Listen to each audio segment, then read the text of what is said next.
Today, I'm going to rank the most popular weight loss approaches for women over 40, and honestly, no sponsored opinions, no affiliate pressure, no hedging. Just 25 years watching what actually works, what doesn't, and what makes things significantly worse. And I am going to tell you which one I would choose if I were starting from scratch today. You're standing probably at the decision point today. You've tried some of these already.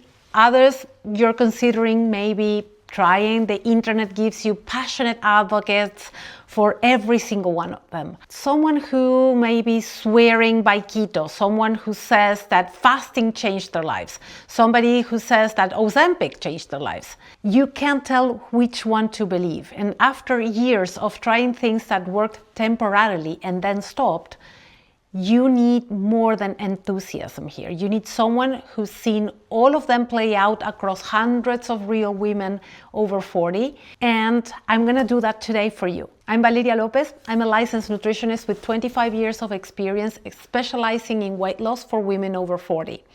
I've watched every one of these approaches come in and out of popularity, and I've seen clients arrive after trying each of them. What they got from it, what it cost them, what is still needed after. So the plan today is to rank 5 approaches from worst to best. For each one, I'll tell you what it gets right, what it misses critically, especially in the women over 40 demography, and I will give you my honest verdict. Then it's entirely up to you what you decide to do, because it's your body and your health, okay? So let's go with number 1. Approach number 1 is calorie counting and, of course, calorie restriction, because that's why you count them, right? That is the worst. But it does get one thing right, and it's that it creates awareness on food intake. Some people actually find that structure helpful. For a very small number of women with no hormonal disruption and a healthy microbiome, a modest calorie reduction actually works temporarily. What it critically misses is when you count calories, you don't address the gut bacteria, which is the actual mechanism that is determining how many of those calories your body actually extracts. It doesn't support hormones, it actively disrupts them actually by creating a cortisol response of perceived starvation. The thyroid is actually one of the glands that is most affected by this approach.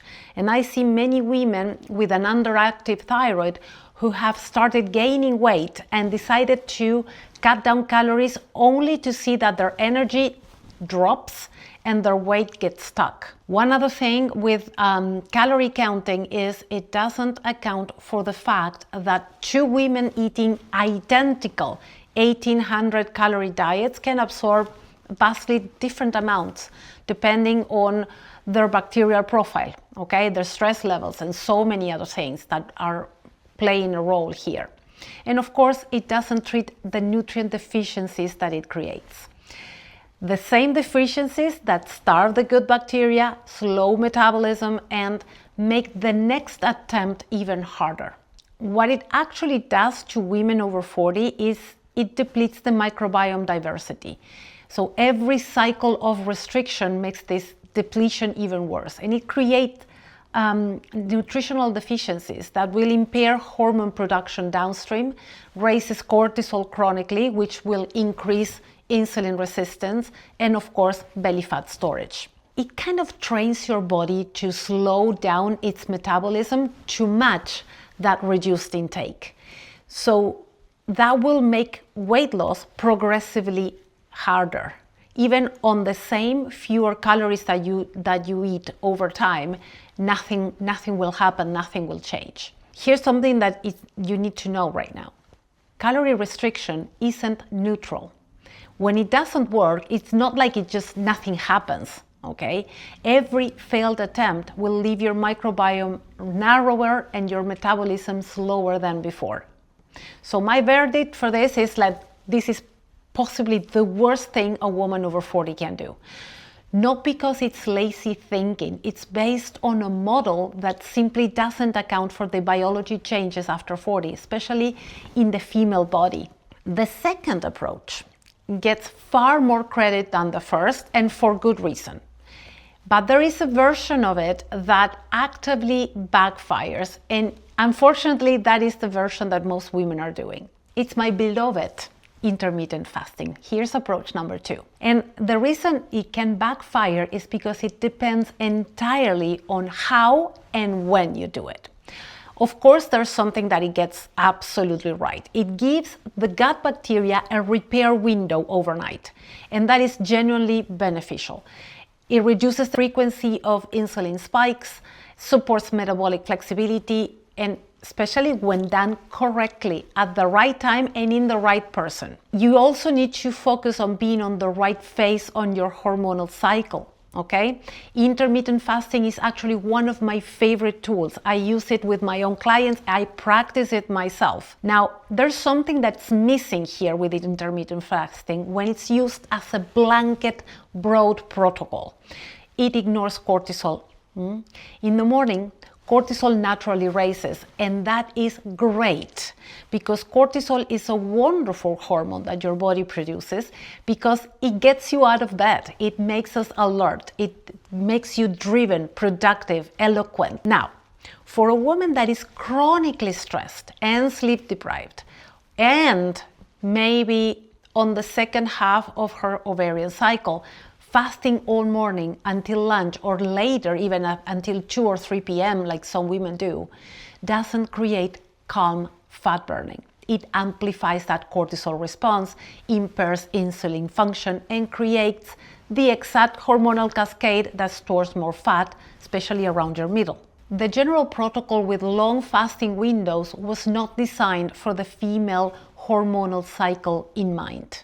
Applied without that context, it can cause more harm than good. So, intermittent fasting is not wrong. It's amazing. What it is, it can be wrong for the wrong person at the wrong time. And most of the advice that you will find online ignores the difference completely. Charlotte, my client Charlotte, started intermittent fasting after listening to an amazing podcast because that was going on and on about its benefits. That podcast is one of my favorites, by the way. Now, within weeks, she was losing her words, she was hesitant in work presentations, she was getting headaches, struggling with brain fog. She could not afford this. She is a head of department in a university. Basically, she was very confused and very frustrated because she was doing something that was supposed to be healthy and getting visibly worse. And of course, when we met, she had given up on everything, including fasting, of course. When I evaluated her metabolic situation, we agreed that fasting was not the best idea for now. So what we did is we addressed the gut first and then reintroduced fasting later in alignment with her cycle. She lost almost 10 kilos in the first 9 weeks. That is a little over 22 pounds. Of course, she was afraid of trying fasting again. But you should have seen her smile when she finally nailed it and it felt simple and it felt like it was flowing, intuitive. That's exactly how it should feel. So my verdict for fasting is that it's a wonderful, powerful tool in the right hands at the right time. It may not be the best starting point for everyone. It's not a one-size-fits-all and not general advice to follow from a 90-second reels without understanding your stress levels, hormonal phase, gut health first. Now, approach number 3 is the most commonly tried by women who have given up calorie counting. And it gets partial credit too, because I like this one, but there is a significant catch. Number 3 is for low carb and keto diet. So it gets a partial credit because I have to say I actually like this approach sometimes. It does get something really important right, and that is that reducing sugar and processed carbohydrates directly starves the weight gain inflammatory bacteria and reduces blood sugar spikes that drive insulin resistance, right? So many women feel significantly better in the first couple of weeks of low carb. Less bloating, clearer energy, initial weight loss. absolutely real. And it is happening because they have reduced the fuel source of the bacteria driving their symptoms. But it misses something important, and it is that good bacteria need diverse, complex carbohydrates and different types of dietary fiber to survive and to thrive. When you go on a strict low-carb or ketogenic diet that eliminates not just sugar and refined carbs, but also legumes, root vegetables, whole grains, and it dramatically narrows the diversity that the microbiome needs. So it narrows the microbiome diversity over time. The short-term symptom relief is absolutely real. The long-term biological cost is a less diverse, more fragile gut ecosystem that becomes harder to rebalance. And then there are also a lot of digestive issues that come after when you try to reintroduce these foods.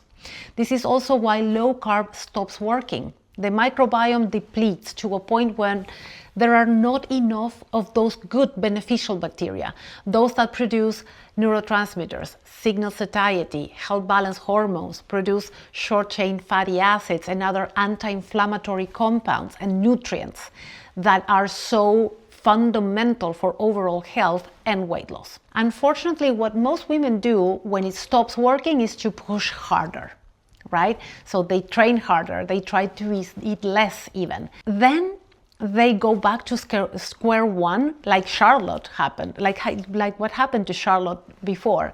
They feel confused, they have no idea what to eat anymore. Everything is off limits when you go on such a strict pattern of eating.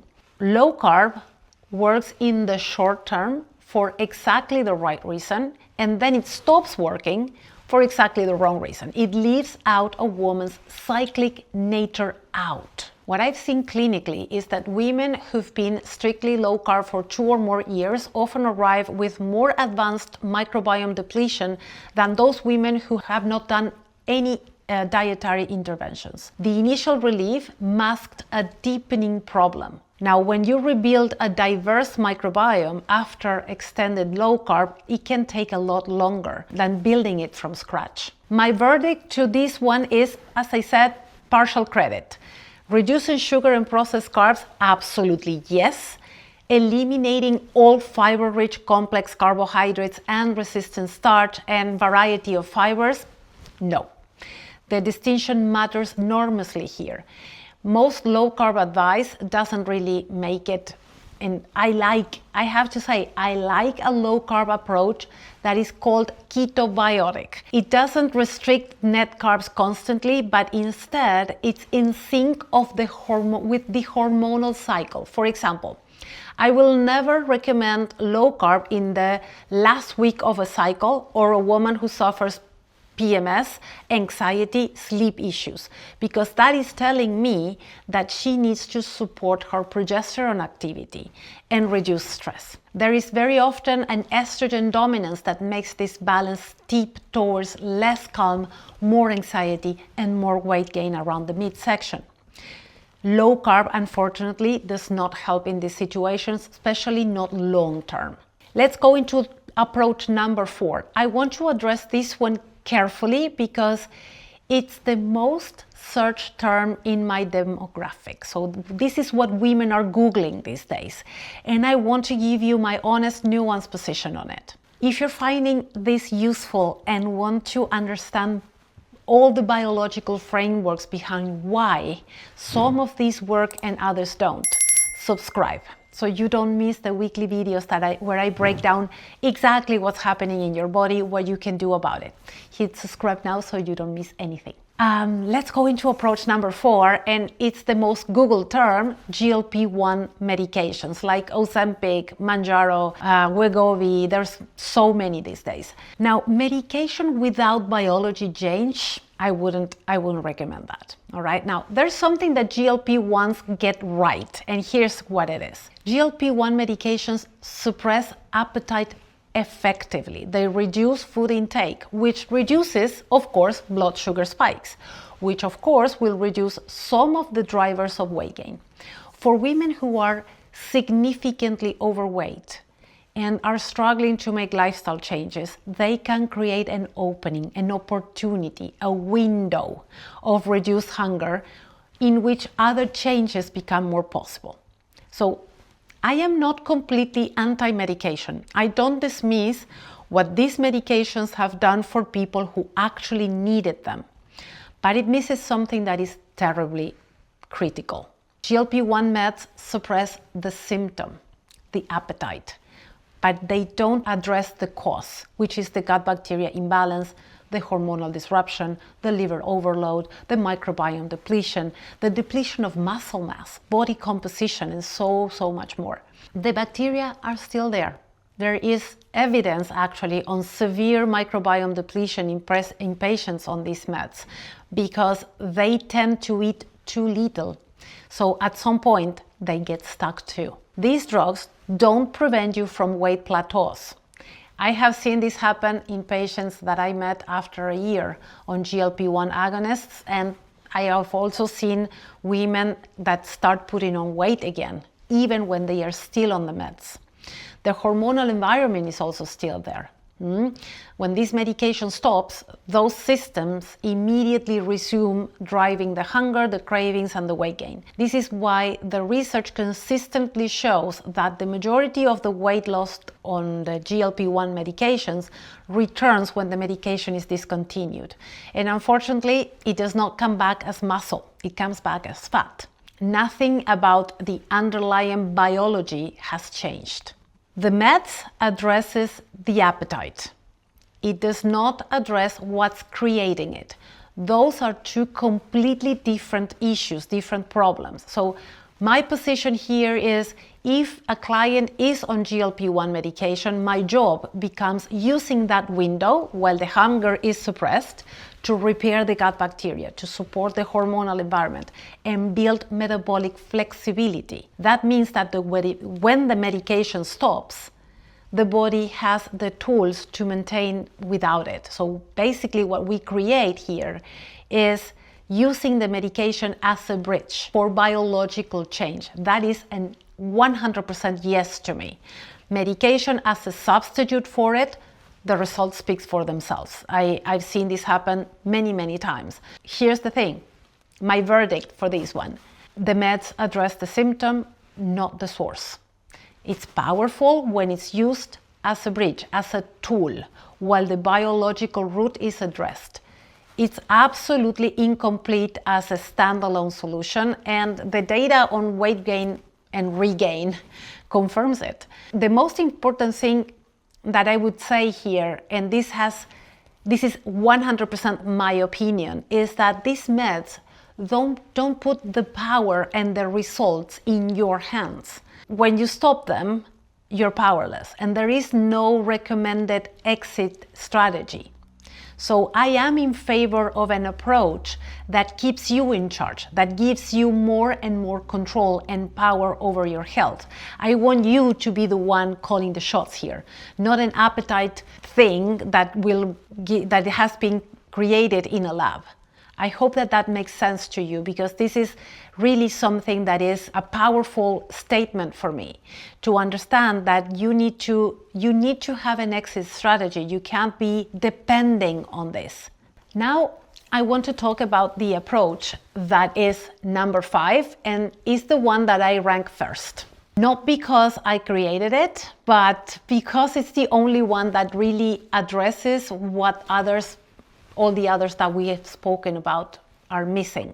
So approach number 5 is eating for the microbiome and the hormones. This is the best thing, and what makes it different from all the others above is that every other approach on the list I mentioned earlier works against one biological system or the other. Against the microbiome, against cortisol, against hormone production, or all combined. Eating for the microbiome and hormones will work with all of them at the same time. It does not restrict calories, it changes what those calories do inside the body. It doesn't suppress your appetite, it removes the bacterial cause of dysregulated appetite and cravings in the first place. It doesn't eliminate food groups. It teaches the body how to use them correctly and provides them when they're needed. I believe that nature offers a variety of foods and nutritional resources because we can benefit from all of them. What will never benefit you is eating the same thing over and over again, even if it's kale or tomatoes or blueberries. What this produces that other approaches don't is metabolic flexibility, which is the ability to go on holiday, to eat restaurants, to travel for work, to have a glass of wine at Christmas and continue losing weight or maintaining without the panic, the compensation, without that inevitable regain. Every client who has gone through the full Wise Food Solution process describes the same shift. They stop being afraid of food. They feel free, and not because they got more disciplined, but because the biology changed and because they know what they are doing and why. The Wise Food Solution is a framework that has 3 steps. Step 1 is to restore the gut microbiome, calm that bacterial environment, reduce inflammation, and address the gut lining. This is where hunger cravings normalize. This is when your energy comes back. Then the step 2 is a reset that builds on that repaired microbiome and gut lining so we can dive deep into supporting liver function and metabolic flexibility. This is where the body learns to burn fat as fuel across different situations, not just in controlled conditions, basically eating at home. So let me remind you that your liver is the main metabolic organ. Fat burning, ketone production, hormone production, and metabolism occurs here. The 3rd step in this framework is the release phase.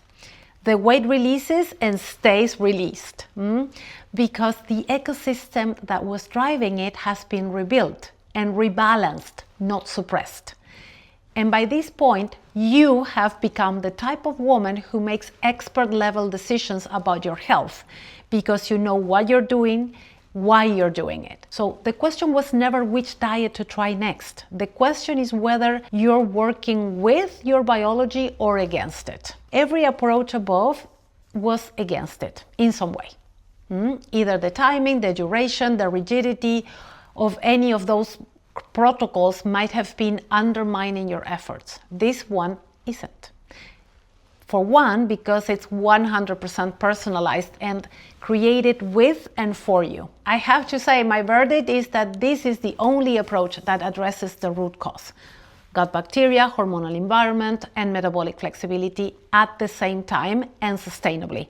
Before you decide what to try next, ask yourself one question. Does this approach address the gut bacteria and hormonal environment that are driving my weight? Or does it suppress a symptom of them? Calorie restriction suppresses intake, ignores bacteria and hormones. Intermittent fasting, great, powerful tool. Wrong context for many women, especially as a start point. Low carb reduces the wrong carbs and the right ones, so it reduces all at once. GLP-1 meds suppresses appetites, but doesn't change what's creating it. Eating for the microbiome and your hormones addresses the cause. That is the framework, not which one is easiest, not which one is something that a friend did or worked in your 20s. Which one is actually designed for what is happening to your body right now. Now that you know which approaches work and which ones don't, the next step is learning exactly how to stop constant hunger and cravings without relying on willpower. I made a video breaking down 5 steps that you can implement to turn off hunger signals at the source. I framed it as a 7-day reset. By day 7, you'll be going 4 to 5 hours between your meals without thinking about food. That is linked somewhere around the screen right now, and also in the description, by the way, so go watch that next. I hope it helps.